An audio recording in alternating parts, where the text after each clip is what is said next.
안녕하십니까? 한국기술교육대학교 직업능력심사평가원 훈련성과평가센터입니다. 2023년도 훈련이수자평가 주요 개편사항을 안내드리겠습니다. 설명회 자료집 7페이지부터 10페이지를 참고하시기 바랍니다. 2023년도 훈련이수자평가는 훈련기관의 평가 참여 부담을 최소화하되 훈련 품질 관리를 내실화하는 정책 방향에 따라 평가 대상, 평가 지표, 샘플 평가, 포트폴리오 평가, 등급 영역에서 주요한 개편이 있었습니다. 평가 대상 영역에서는 평가 대상이 축소되었고, 이에 따라 자격 취득률 훈련이수자평가 대체 시행이 폐지되었습니다.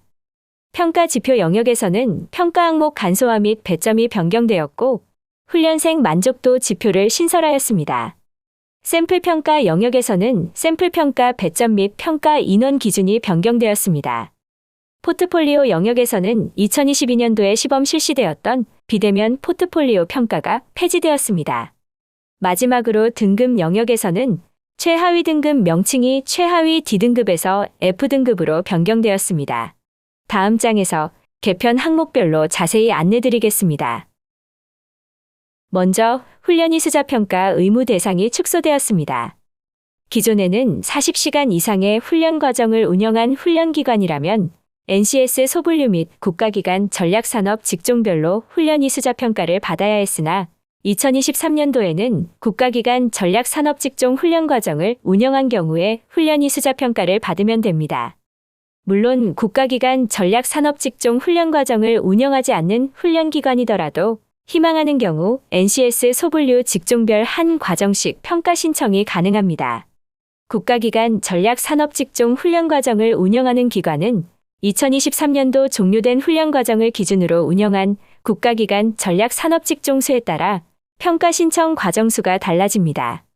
먼저 국가기관 전략산업직종훈련을 5개 직종 미만으로 운영하는 기관은 국기직종 과정 중 1개를, 5개 직종 이상을 운영하는 기관은 국기직종이 서로 다른 2개 과정을 선택하여 훈련이수자평가를 신청하시면 됩니다. 국기과정을 운영하지 않는 훈련기관은 2023년도 평가 의무 대상은 아니지만 우수훈련기관 선정 및 지위 유지 요건에 훈련이수자평가 등급 보유 여부가 추가되었으므로 관련 내용을 반드시 확인하여 평가 신청 여부를 결정하시기 바랍니다. 다음으로 자격 취득률 훈련이수자평가 대체 시행이 폐지되었습니다. 기존에는 여러 개의 훈련 과정에 대해 훈련이수자 현장 평가를 받아야 하는 훈련기관의 애로사항을 해소하고자 검정형 국가기술 자격과 과정평가형 훈련 과정에 대해 자격 취득률을 통한 훈련이수자평가 등급 환산 부여 제도를 실시하였으나 2023년부터 훈련기관별 국기 한두 개 과정으로 평가 대상이 축소됨에 따라 자격 취득률에 따른 훈련이수자평가 시행은 폐지되었습니다. 유의하실 점은 과정심사에서 실업자 국기, 과정평가형 연계과정으로 승인된 과정도 국기에 해당되므로 훈련이수자평가 의무 대상에 해당됩니다. 따라서 2023년에 종료되는 실업자 국기, 과정평가형 연계과정을 운영하는 기관에서는 반드시 훈련이수자평가에 참여하시기 바랍니다. 다음으로 평가 항목이 간소화되고 배점이 변경되었습니다. 평가체계와 평가방법 항목이 통합되었고 사전평가 항목은 삭제되었습니다. 평가 항목 중 평가도구의 배점이 크게 상향되었으며 훈련생 만족도 항목이 추가되었고 샘플 평가 배점은 50점에서 30점으로 하향되었습니다. 또한 전체적인 항목별 중요도를 고려하여 배점이 조정되었습니다. 다음으로 2023년도 훈련이수자평가부터 훈련생 만족도를 반영하게 되었습니다. 2023년부터는 훈련생이 HRD넷에 입력하는 만족도 조사 항목이 전면 개편될 예정이며 훈련이수자평가는 만족도 조사 항목 중 평가 피드백과 개인성과 항목의 점수를 70대 30의 비율로 반영합니다. 훈련이수자평가 신청 과정은 만족도 조사가 평가에 적절하게 반영될 수 있도록 훈련생 만족도 조사 응답 독려를 부탁드립니다. 단, 현장 실습 등으로 등급 부여 시점에 훈련생 만족도 조사가 완료되지 않았거나 훈련 시작일이 2022년 12월 31일 이전처럼 개편된 만족도 조사지가 적용되지 않는 과정은 만족도 항목을 제외한 나머지 평가지표 점수를 100점으로 환산하여 등급이 부여됨을 참고하시기 바랍니다. 다음으로 샘플 평가에 대한 부담을 완화하고자 샘플 평가 배점과 샘플 평가 대상 인원 기준이 변경되었습니다. 먼저 샘플 평가 배점은 기존 50점 만점에서 30점 만점으로 축소되었습니다. 샘플 평가 대상 인원은 모든 훈련 과정에 대해 5명 의무적으로 평가하였는데 훈련 과정의 특성을 고려하고자 과정별 훈련 인원의 50% 수만큼 선발합니다. 예를 들어 훈련 인원이 10명인 과정은 훈련 인원의 50%인 5명이 평가 대상이 되고 훈련 인원이 6명인 과정은 평가 대상이 3명입니다.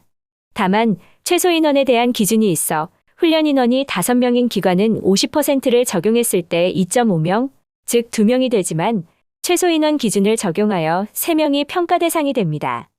또한 50%를 적용한 평가 대상 인원을 줄이는 것은 허용되지 않지만 훈련기관 희망 여부에 따라 평가 인원을 최대 5명까지 평가에 참여하는 것은 허용합니다. 다음으로 비대면 포트폴리오 평가 폐지입니다. 2022년도부터 비대면 훈련에 대한 대응으로 시범적으로 도입된 비대면 포트폴리오 평가는 훈련기관의 선호도가 낮은 점을 고려하여 운영을 종료하게 되었습니다. 마지막으로 최하위 등급에 대한 명칭이 변경되었습니다. 기존의 행정처분이나 평가 포기한 과정에 최하위 등급인 D등급을 부여하였습니다. 그러나 현장평가 70점 미만 또는 서면평가를 통한 D등급과는 기관평가 점수 반영 시 차이가 있기 때문에 혼란을 최소화하고자 F등급으로 명칭을 변경하였습니다. 행정처분과 평가 포기 등으로 F등급을 받는 경우 기관평가 시 0점으로 반영된다는 점을 참고하시기 바랍니다. 아울러 심평원 심사평가위원에게 컨설팅 또는 자문 등을 받은 사실이 확인되는 경우 고용노동부 직업능력개발훈련 품질관리에 관한 규정 제36조에 따라 F등급 부여 등 평가 결과에 불이익을 받을 수 있으므로 평가도구 개발 등의 전문가를 활용하는 경우에는 해당 자문위원에게 심사평가위원이 아님을 확인하는 확인서를 서명받아 확보하시기 바랍니다. 이상으로 2023년도 주요 개편사항에 대한 안내를 마치겠습니다. 감사합니다.